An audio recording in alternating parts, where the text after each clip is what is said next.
Hi, everybody. I am Gretchen Berry, Chief Marketing Officer at Buddy INS, and welcome to the worksite group session of our Buddy Study Group. And today, I hate to say it, but we're not going to be doing a game because but I think Jason's games, the last two sessions have been just brilliant. So we're going to do something even more exciting. We're going to go through process. So today we're going to talk about the new checklist that we will be adding to the buddy system at some point here pretty quick. So you guys are getting sort of the first view of it.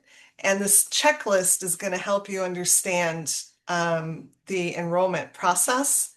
And thank you, Alfred. And it's going to help you work through the process. And of course, there's always somebody at Buddy to help out too. But I think this is a really good place to start to get more familiar with what the expectation is if you're doing an 80/20, what we call an 80/20 do-it-yourself kind of process. So Jason, I am going to pull up the actual checklist. I'm going to share it here. And Jason and I are going to kind of tag team this. Sorry, I Uh, didn't come up with a game show for process, guys. I think that's ungameable. But you yeah, never know. yeah, you never know. We're limited only by our imagination nowadays. Okay, all right, here we go. All righty, the DIY enrollment checklist. No, you're not redoing your home, but it's going to kind of feel like that a little bit. And I'll be the first to admit I love a checklist. I love process. I love having a source of truth.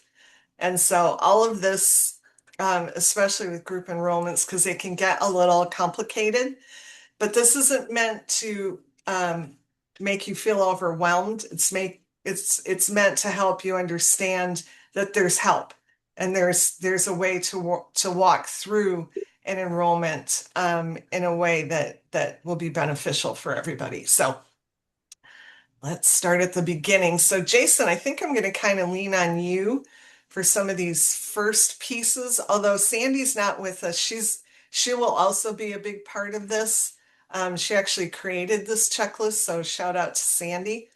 So, Jason, where would you like to start with this? Yeah, I mean, Sandy and I can tend to be BFFs on this kind of stuff when it comes to getting sold groups over the hump. It is probably the biggest sticking point that we're looking at right here. I mean, we're really talking about an enrollment checklist, assuming we've sold an enrollment. But there's also kind of a sold because there are things that Mhm. need to happen. There's a sold where you Right. have a yes. And then there's a sold where all of the paperwork is completed and everything's in its right place so that the carrier will start the wheels turning. So these are process items. Some are completely sort of within your control to initiate. Others require a couple of different parties. So the first one is pretty basic. Confirm that you're appointed with whatever carrier that you're working with. And we do have a form for you to be able to request appointment. Now, whether you have gone through the appointment process with a group carrier or you've just worked an individual, I think I can help put this into pretty decent terms. We have most, I would say, I'll just say many carriers that either will accept appointment at the time of sale, but as the group app is kind of being signed, and there are some that are more pre-appointment carriers. Some carriers actually will not take your appointment until you've got sold business in the door. And I thought that was kind of interesting. The standard is going to kind of be your pre-appointment. Make sure you have your appointment completed before submitting group app or any other steps. So the standard we generally are more proactive than reactive on getting people contracted on because we do not want the first block to be where we stumble, right? But Trustmark and Chubb, for example, they are time of sale. And Chubb is like, we're not going to even deal with that until you've got pretty much a case that is right ready there at the door. So that's just to give you an idea. Um, it's important that you select the national account or BGA that you are working with because we want you to be appointed under that organization. If you guys know us and have known us for a while, we play nice. We want everybody to be able to get paid for the business that you are doing appropriately. So please select your BGA from the drop down. If you have a BGA that is not on the list, then please make sure to let us know that because now we have two contracting appointment processes to really go through. We want to get them contracted. We want you to be contracted under them. If you're completely independent, this doesn't apply to you.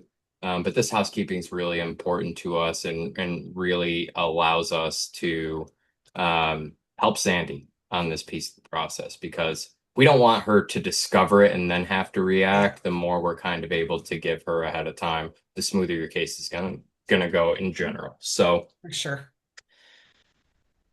sold case form. This one is also very, very important. It may look like a lot of work to fill out this sold case form. It may be a decent amount of work, but the amount of output you get in exchange for filling out this form is great. And again, this is something I guess I'm just going to beat the drum of promptness on this stuff means that nobody kind of has any room to fall off the map on this. Um, so I would get to this as quickly as you possibly can. There are going to be some things that you may need to grab from the group depending on your relationship with them. Authorized officer, name, email, and title is generally going to be that person who is signing off on the group application. So that's one of the things to note. It doesn't have to be the CEO of the business. It doesn't have to be the top HR executive. There just has to be an authorized officer to be able to sign off on the group application. That is really what we're doing here. When we submit business, we are generally submitting a sold case form and we are submitting a group application. And that is really what sets everything up on the carrier side. So accuracy matters there too, right? The carrier is not immune to mistakes, is not immune to, um, you know, delays. And I would say the more accuracy and the more promptness we get in filling this out, and we can always help you through the process if you feel like you need it, the better the process is going to go. Um, I noticed Jason's much of this is required. yes. Some is not required, but is there a way like this SIC code, is there a way to obtain this Yeah. easily? ChatGPT, Gemini, Claude, even a Google search will kind of initiate the AI mode nowadays. Please just enter in what is the SIC code for XYZ company name that I am working with. It is publicly available information for the most part. I haven't seen a time where I haven't been able to look that up and find it. And if you are working with a company that is somehow off the grid and it's not readily available that way, I would say um, definitely go into like an SIC code picker. You can essentially Google that and get, first result will help you figure that out and give as detailed of a sort of description of the industry of the type of work the group does. And you should get kind of like a generic SIC code for that. But definitely go AI mode first. It returns very accurate results that are particular to the name of the group. Cool. Authorized officer and HR/onboarding contact may be different. They may be the same. Okay. Don't trip up over that. Just know that authorized officer is the person who is putting their ink on the paper. Yeah. Oh, a good note from Mark here. There are companies that share the exact same name. SIC code allows them to tell the difference and really be able to classify the company in general. Oh, good point. But, if you work in like group disability, things like that, those are very, very important things to that process. So, a little not as important, but still the same sort of concept here. You will also select your products, of course. So please make sure to read this carefully. That is a big, big deal. We don't want to enroll the wrong product or start the process with the wrong carrier, for sure. And these are kind of like requests that we are making to the carrier for certain terms. Now, we're going to have a kickoff call with you and contacts from your group to really set the terms and expectations for enrollment. That is an important piece, whether you're self-service or not. If you are working on a self-service case, we still need to set the groundwork for how you will interface with us as the enrollment firm and partner, right? Yeah, actually, Jason, that's a good point. Let's stay on that for a second. I Mhm. think because we were originally talking about, okay, this is self-service. We'll give you some tools and then let you go. But we're finding that's not really the most effective way to do it. And we really don't want to just leave you sort of flying by the seat of your pants, even with all the tools that we have. So what Jason said about the kickoff call, that will be really important. And some of this information that you're entering here helps sort of drive the very, very beginning of that process. Yeah, and there's a lot of information here. I'm not gonna pull punches. This is a lot to sort of fill out to get the process started. But this will get you thinking about how many different things there really are to manage as part of an enrollment, which is why we always say if you have limited to no experience running a group enrollment, you should do a full service enrollment to get an idea of every little corner of what is to be managed. I think there are spots where people can get tripped up as far as billing rules. If you're looking for some sort of billing exception, if you want to be able to intelligently communicate to the employer, you're going to get, for some carriers, one bill, one invoice that is going to show you how much you need to pay to the carrier, and you're going to get one premium per employee. If you're doing an enrollment that is voluntary plus employer paid, somebody needs to show that employer how to find out what is the employer funded premium that the employer is paying directly to the carrier and what is the part of that premium that's going to be remitted to the carrier from a payroll deduction, right? So those are important things that if HR is just kind of like left to do guesswork, huge headache, huge Mhm. headache. So this is to kind of start that process. And when we do the kickoff call, we will interface with the carrier if any requests on here need to change as far as actively at work status, employee waiting period, for eligibility, things of that nature. But we just want to get an idea. And of course, setting the enrollment window, things like that. So again, adjustable, but we need something to be able to put on paper because what happens when this form is filled out is Sandy will actually take this and pre-fill the group application for you. We'll fill out the sold group form for you if the carrier has one, and we'll use DocuSign to send it to your authorized officer, yourself, and Mark as the broker on our side for all of our signatures, and it's one touch. You'll receive the baton, you'll put your DocuSign on it, and as soon as you submit that, it automatically goes on to the next person. So it's a very simple process that is only enabled by going this way. Yeah, and I think the other piece of it is, when you fill out a form like this for us, there's you may not necessarily see what's sort of cooking after you get this started, but there's a lot going on in the background, in the back end, which Sandy's involved in, Jason, myself, Mark, of course. So yeah, just know that we're on it. Beyond just for the carrier, yeah, what you Yeah, put on this form will help us to get ready to prepare landing pages, calculators, everything of the sort. So, right. All right. Enrollment platform employee data sheet. That's in the portal. Is that correct? I'm not sure if it is in the portal. Oh, maybe it's not. It may be, but Sandy may also provide it directly Yeah, to you.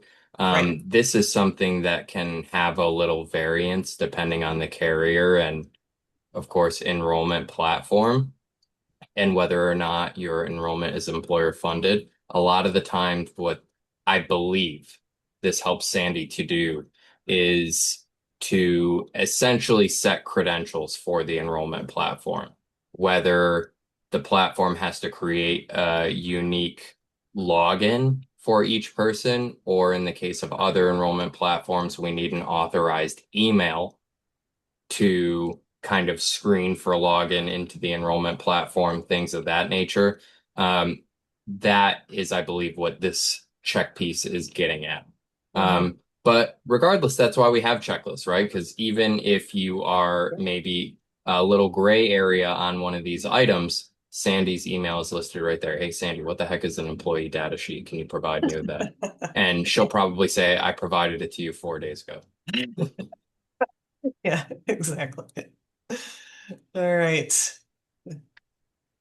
ER Employer funded. funded build and voluntary, kind of in that same line of what I was talking about with the data sheet. But the enrollment platform build is one of the things that takes the longest amount of time in the setup, believe it or not. Some platforms are quicker than others. Some require a lot of, carrier involvement or intervention because for some platforms, we may need to complete a brand new build of an application. For working in a brand new state with a brand new sort of blend of employer funded and voluntary. Takes a lot of time to build. So the quicker we confirm that, the quicker that everybody involved can get to work on it.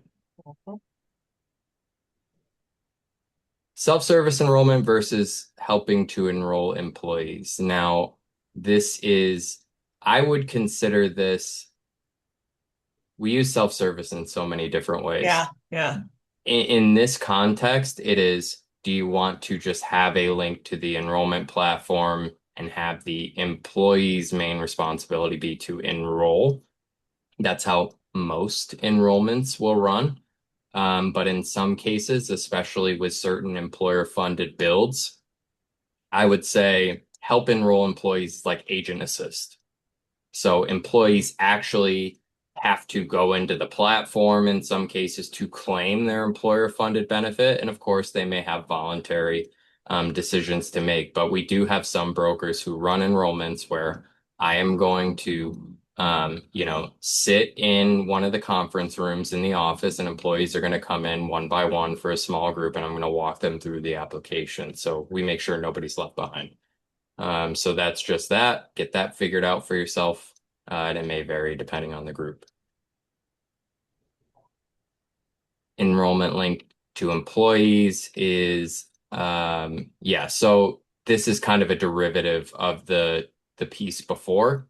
Um, so we gotta get an enrollment platform link to get out to you, whether it's we're building it into a landing page that is provided. In most cases, if you're doing self-service, you may not be utilizing a landing page from us. So that's for your distribution, whether it's in the company's Ben admin system or some other landing page that you have, or you may need direct access to the enrollment platform and to be named that agent for Agent Assist. New These hire. ones are fun. These ones, they run the gamut. I mean, with new hires and terminations, um, there may be, I think the best question to ask the employer here is, do you have a system or way you normally do this process for your other benefits? Right, because isn't it, don't the carriers usually go with whatever their normal process is? They kind of keep this open, and this is how the carriers ask it. I think it's a great way to ask it because overall, I think one of the things that the carrier does well is they are willing to be flexible to make things fit all their other existing benefits. They don't want to stick out like a sore thumb for, wonky process reasons. So generally, the group will be able to give you an answer on that, and you just confirm would you like to do it that way. But for example, new hires, do you want to have new hires all enroll at the same time once a year? Or would you like to enroll new hires and give them, say, a 30-day window upon being hired where they have that guaranteed issue? So it's a very important piece. That's why we wanted to kind of fit in with everything else so that they can kind of, get things done the way they're used to. So there's no hitches. And then terminations, how are we going to receive that data about terminations so that we can make sure communication goes to that employee about portability, things of that nature. Employer funded billing is another thing that terminations affect. So if an employee is terminated, leaves the company, um, you want to make sure that you are no longer paying that premium, right? So a lot of this is having to do with data feeds and guaranteed issue windows for people who get brought on. Yeah. Deductions file format. I mean, now we're getting into wizardry, I Yeah. guess. This is something I really don't touch as much. I don't either. Yeah, This yeah, is why Sandy is good. yeah. Deductions file format is essentially how will you do things in your system for payroll deduction? How will you Right. administer payroll deduction is kind of a fancy way to say that. Yeah. So Yep. having that figured out helps. Yep. All right. Kickoff planning. So, um, this is where this is usually where I come in sometimes, most of the time, many times. And the kickoff call is really critical because this is where you're sort of after all this is done, and some of this comes after the kickoff call too, especially, like this stuff can come after the kickoff call, but this really these are your marching orders. This is how you're going to make this all happen. So we're gonna get on a call with it's going to be you, it's going to be me, Sandy, Jason, Mark, maybe, and then any representative from the employer or the association that's going to be actually implementing on their end. So what we're going to do, an important thing that we're going to do is we're going to review existing channels because we always stress this, and that is we want to plug in to the channels that where they already communicate. We don't want to as much as possible, we don't want to create something completely new and out of the box for this. It's how do you normally communicate your benefits and how what can we provide that will help facilitate that. So there's tons of information and in the portal in the buddy system that can help you provide the organization with the information that they need. But we will also strategize depending on the enrollment. We'll come up with a strategy like I said, to plug into their current channels. So that could be email. It almost always is email. And most employers have an intranet. Some employers literally want a printed flyer. So we've done those before. And then, of course, critical webinars. That's the Jason and Mark show, and they're fantastic, and they really do drive enrollments. And it's a great way. The live webinars are a great way for people to ask questions. Or Um, people to find out that they have questions that they don't want to ask publicly, and then that drives consultations to you. right. Exactly. So all important stuff. Authenticating your email sending domain. Jason and I have both done this. I'm not going to go through it on this call because it's a little I'm bit of a disgusted. beast. Yeah. But but what I would suggest, and really what we do now as sort of a standard practice, is we really suggest that, well, an employer for the most part is going to send out their own emails. That's very pretty They're much going to take the standard. reins for Yeah. sure. Um, and why that's so important is because it's the employer that the employee has the relationship with. There's always that trust factor there. Now, when you're getting into associations, and there's probably aren't going to be a lot of, do-it-yourself associations, but who knows? You never know.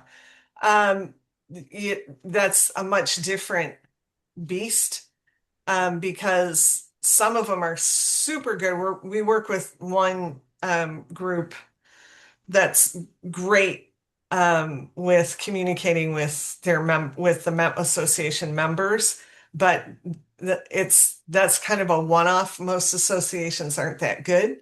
So you may have to do some sort of creative thinking around if any email is going to be done to association members, but that we will flesh that out during the kickoff call. Yeah, Um, I think just one note to that, mhm. the larger the group, the more important this is. 100%. I also think the larger the group, unless you are, you know, a grizzled veteran, the more you're going to want to do full service for this exact reason. They start to Yeah, take a village. But I have personally been affected by this checkbox before. We were working with a very large, um, benefits broker and a relationship manager broker for a group of about 35,000 employees. And there was an issue where about 8 to 9 thousand plus emails did not get through to employees. And I will tell you, this broker was so mad. I'm glad he's off camera because there was probably smoke coming out of his ears and his hair was flying off his head. I mean, this is one of the places where you could cause the most upset by yeah, not having this checked and figured out. So I for would sure. say the bigger the group, the more important this is. Right, right. How can we expect to get 20% participation when we've just verified that 33% of the employees didn't receive the email? That's Or you're getting blacklisted. right, Yeah, exactly. You're getting yeah, bounced, blacklisted. yeah. You're not a trusted sender, and because Right. you've just realized you're not a trusted sender, but you just sent 30,000 emails, you are now an untrusted sender. Firewalls and this kind of stuff can be infinitely frustrating, but it's so important to get right. Hmm. For sure. All right. Collect and review census information from the employer.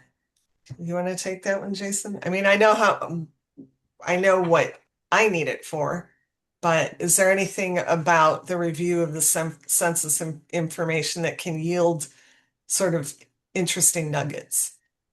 Yeah, I think it is helpful, and you always, want to be sensitive to the employer and ask about any of this, but sometimes we will um, do this if the employer is interested in proactive outreach. So not even just for the carrier side, there may be some things that we need to provide on the census side more for Section 1.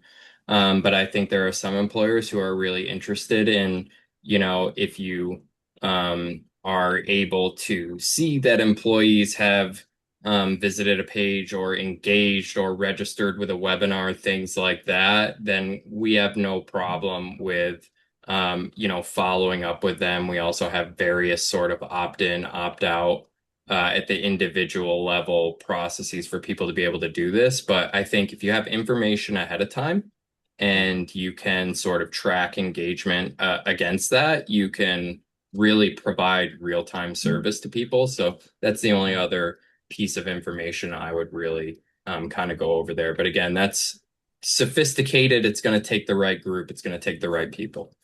Yeah, what I just realized is not on this checklist. I don't see it, and maybe I missed it. Is along with this, I mean, you have the census information. I'm sorry, my husband is a teacher, so he's on summer break and he's right outside my window. Can't hear Yeah. him. Anyway, sorry if it's getting too loud.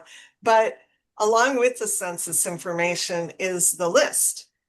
So the actual list of employees, and from that list, depending on the information that you get from that list, which of course is name and email and maybe age, well, yes, age, and you can glean and sort of segment people based on the information in that list. So Huge for associations, right? Because how yeah, else are we going to reach these folks if we do not have a list of contacts? right, It's not like they're showing up to the association every day for work, right, where we right. would need and get that data regardless.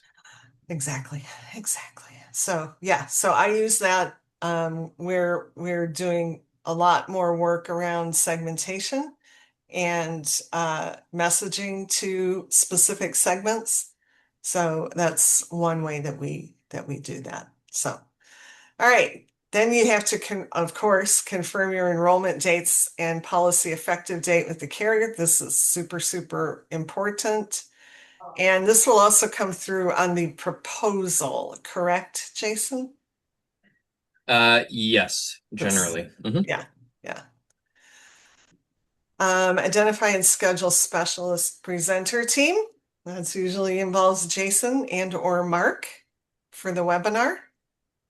Yeah, I Um, mean, it's also oh, I'm sorry, offer the it's different. consultation, Yeah, right? yeah, Some are like, nah, it doesn't make sense to me to offer it. I would say those are actually few and far between because the people we're generally talking to on this meeting is human resources. And yeah. guess who gets asked all of the questions from all the employees if we don't have a consultant?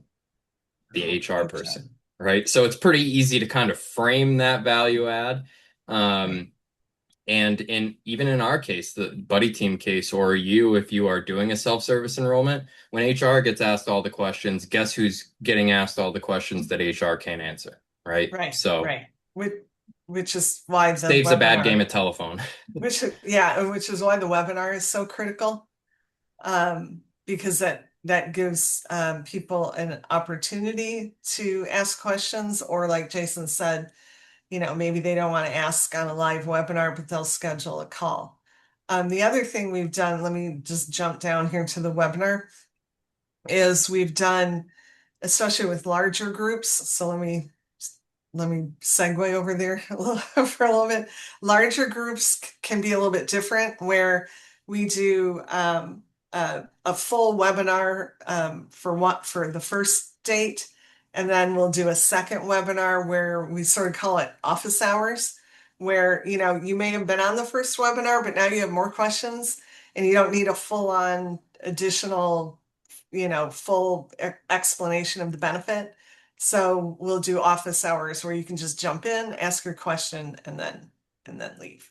Yeah, and one of the things to actually just kind of go back and address that wasn't like a specific item, but it's layered within here. If you have an employer-funded enrollment, there are um, more often than not, it is not a completely one-touch open and close employer-funded enrollment. If it Good point. is, that eliminates many of these list items actually, but oftentimes we see base plus buyout, for example, or a carve out and then voluntary for whoever was carved out and the rank and file. And in those cases, oftentimes we try to do the employer funded enrollment separately and first, and then follow up with a voluntary enrollment period. Mhm. So that affects a lot of these items on the list. It affects how you will market and communicate. It affects webinar timing. Mhm. Generally, we like to have the webinar as the employer funded piece is underway to say, look how awesome your employer is. Look what they've provided to you if you are on this call, and look at what you have the opportunity to do to add to that. So I think that affects a lot of things as far as cadence. It makes things Yeah, like the census data far more important because we are actually pre-filling employer-funded applications because we set it up as kind of two applications for stacked policies. So that's an important thing just to make sure to mention. It does kind of change the flavor of some of these items. right. That's a good point. Yes. Okay. Webinar host platform, that's going to be up to if this is a true do it yourself, that'll be up to you and whatever you're comfortable with, or the employer and whatever they're comfortable with and their staff are comfortable with. So we usually, Generally, that one. yeah, As a general practice, I'm going to say I have experience with this as well personally. If your office specializes in one sort of conferencing software, there is definitely another software out there that like breaks 20% of people's computers. Just to let you know. So I don't even necessarily ask because we're obviously kind of specialized in Zoom. Would you be comfortable using Zoom? I say, what is your primary platform? I'd say right. most of the time it's Teams. You run into a lot of Microsoft enabled Yes. offices, so Yeah. learn Teams. Yeah. Yeah. Good. Yeah. Great point. All right. Education and marketing. Of course, we're going to ask for a written communication plan with a timeline. It doesn't have to be a huge elaborate thing. It can just be a Word document. You can use Claude or other AI tools to help you with that. There's never been a sort of a better time to create documents like this because AI is a huge help, and can really reduce the amount of time it takes to put the plan together. But whatever it is that you put together, just understand what you're putting together, and then we'll want to see it. And then, of course, the HR will want to see it also. Give them an idea of what the expectation is. And this is a lot of what your packages generally will do with the email packages. It will kind Mhm. of give you an order and cadence, but you will have to adjust that to your enrollment period, Right. depending on if you have uh, 10 days versus 30 days, that's really going to change. And I think you don't have to just send it to the employer and say, we'll run with this. You absolutely can. But I would say more often than not, they're going to have feedback and they're going Yes. to want to use, their platform to design and brand and send things out. I often see these teams wanting to have a modicum of control, but send that to them for inspiration nonetheless, right? And Yeah. they'll kind of Yeah. know what to do with it from there. They're communicators at heart. Yep, yep, exactly. And most of the time when we're dealing with employers, I'm just sending them copy. They don't need a full laid out email. They're going to do their own thing, like Jason said. They have their own process. They just need to know what to say. So Yep. that's where there is. There are tools, there's copy in the buddy system that you can take. It's a good starting point, but you'll want to, obviously revise it depending on the, product and the enrollment. So, of course, review and familiarize yourself with the landing page, FAQs, and calculator. And we're going to have a new calculator coming soon. Explain the Includes following employer fund. text. I know. It includes employer funding, right? Yes, All correct. right. It's coming soon. So yeah, so there's going to be information that probably I mean, we've gone through most of it on these calls, but you still want to make sure you're able to answer questions because you'll get one or two. Identify relevant employer events to leverage. This is super important. We've done many of these for associations, for employers, because if you can get in front of people, that's where you can do it. Is a lot of employers have annual or semi-annual events for employees. If you can tag into something like that, or associations, of course, every association has an annual meeting. Those are great opportunities to have one-on-one discussions with potential enrollees. For sure. I think a good case study there is one of the most fun webinars that Mark and I ever did was set up because we had a kickoff call and the employer basically told us, well, we're having a retreat during the enrollment period. And you could see that as a problem, or you could see it as, well, we're all going to be in one room. We could throw you on TV and just take 30 minutes and you can tell us about the employer funded benefit, so that creates efficiency too. Yeah, for sure. Yeah. So it can be in person, it can be a webinar, whatever. Yeah, just get the information and work with the employer to tag into it.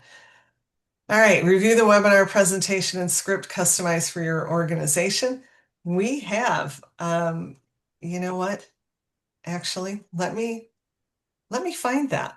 We actually We have have a that very now. deep dive script, It's including everything I've ever stubbed my toe on in a it's webinar over the last 5 years. it is fantastic. And we have both of them in, here we go, right here. So I'm going to share my screen. Okay, here you are in the buddy system in marketing resources. And there's an employee benefit presentation and an employee benefit presentation script. So you can use these together. A lot of you have probably already seen this, but I don't think many people have actually seen this yet. And this is Jason's script. He did a fantastic job on it. And you can use this in conjunction with the presentation and just sort of flow through each section of the presentation. He tells you exactly what to say. Jason, you can talk about this better than I can. Yeah, I mean, I tried to just like literally make this a schematic. I think the pre-webinar checklist is almost as important as the rest of the Oh, it is. content. Yeah. I think you will notice that a lot of the script kind of flows with that presentation that Gretchen was talking about because this is essentially covering everything we cover on those webinars. So Mhm. it's kind of second nature to me, but I wanted to give that to you. You do not, and I do not recommend you don't have to, and I don't recommend that you read these like cue cards, Right. um, because it's going to kind of read third persony almost. Mhm. You'll be reading instructions out to people, but the little microphone icon does actually have things like if you want to transition and you want to say something a little bit more verbatim from this, there are little blurbs that do that. Um, and it's not that you won't have an effective webinar if you don't check off every option, Right. but I would pick and choose what you want to talk about. And you could even Um, you know, as you go, just make sure to talk about the things that you've checked. So there are a Mhm. couple of different ways to use this as a checklist. Right. Yeah.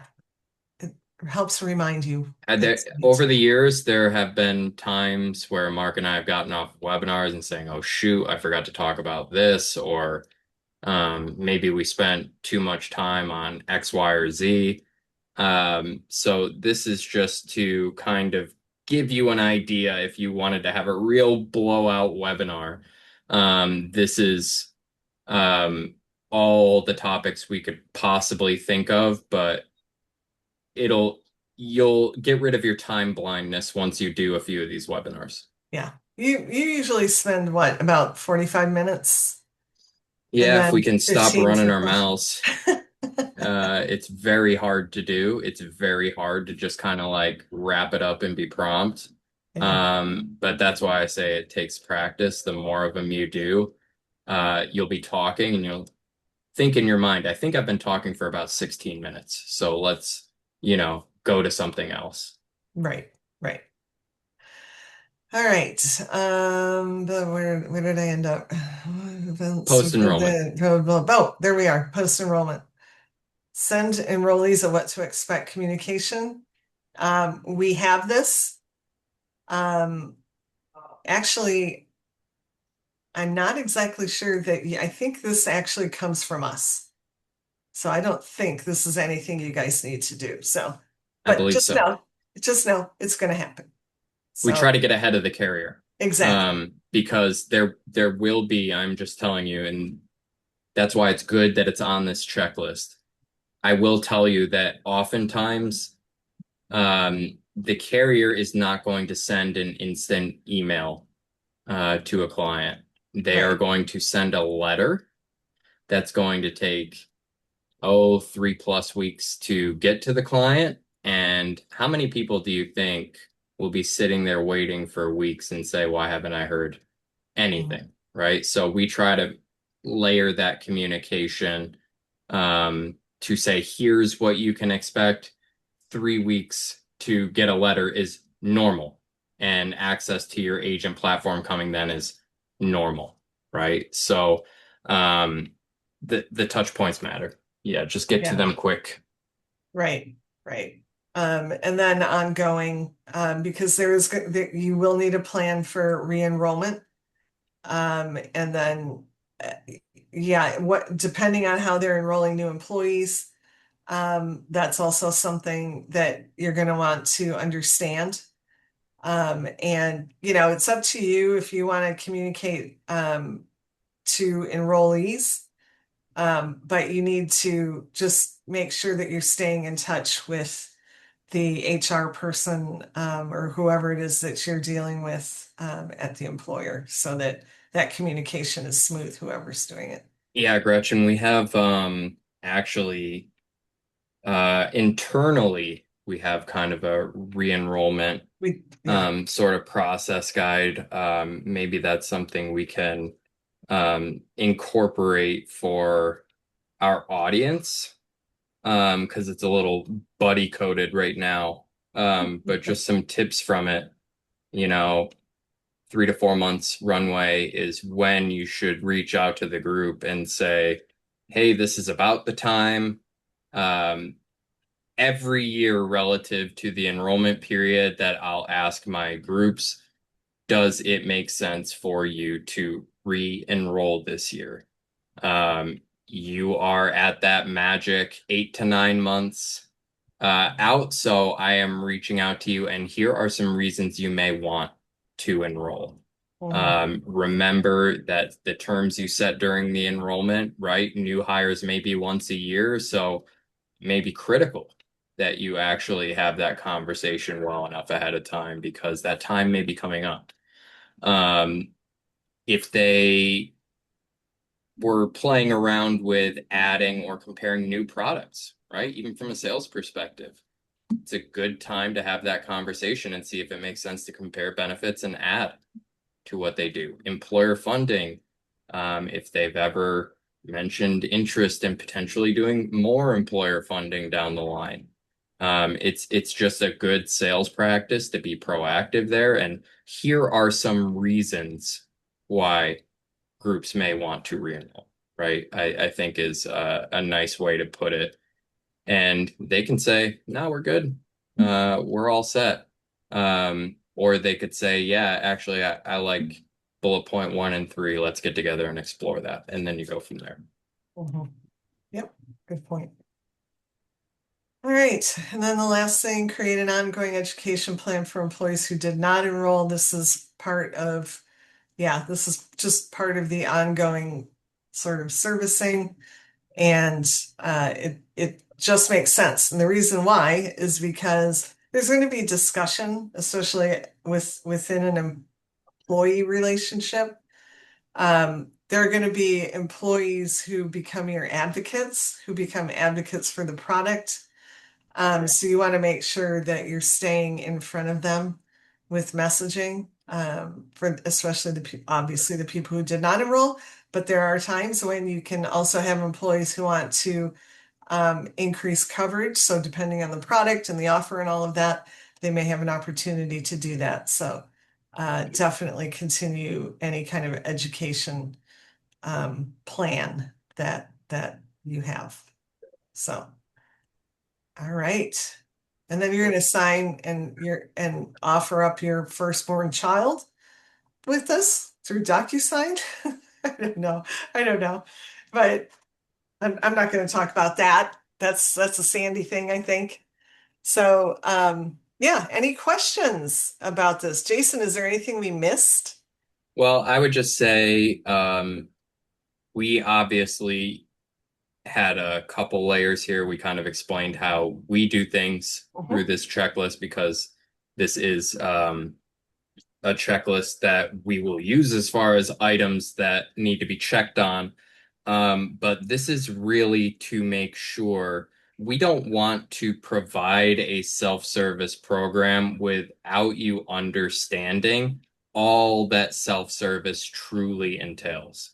Right, It is not super responsible if we don't make you aware of the stakes of self-service. Just self-service, that sounds good. I can have a couple of conversations with the employer. There's actually um, so much depth to it, and you are not required to do every single item on that list. If the employer doesn't want to have a webinar, I can guarantee you, you will not be having a webinar, right? right. But a lot of those items are to make sure that you don't stumble as a part of self-service. I recommend you see all that in action before you have any inclination of choosing self-service unless you're a pro who's been doing this since long before we started talking about it. Um, but yeah, I think Yeah, it's just making you aware. What does self-service entail? right. So start with full service on your first case uh, if that's a good option for you, and then you'll get more help and actually hand holding through the entire process. But even with self-service, we are involved in many pieces of it. And Sometimes it's it's okay to in the want to stay background. full service. We're not trying to kick you off the cliff No. and see if your wings will actually allow you to fly. If you say, I don't have a lot of time for this, I would rather do full service. There's plenty of other things I need to be focused on. I'll be present on meetings, but I want you guys to handle it just Mhm. as good for us. Yeah, for sure. Yep. So, all right. If nobody else has any questions, we're going to let you go with 4 minutes to spare. Awesome. All right. Well, thank you everybody for being here. Yeah. Be well. We will see Yeah. you this time next week. Yep. What Jason said. Thanks, guys. Have a good one. Bye.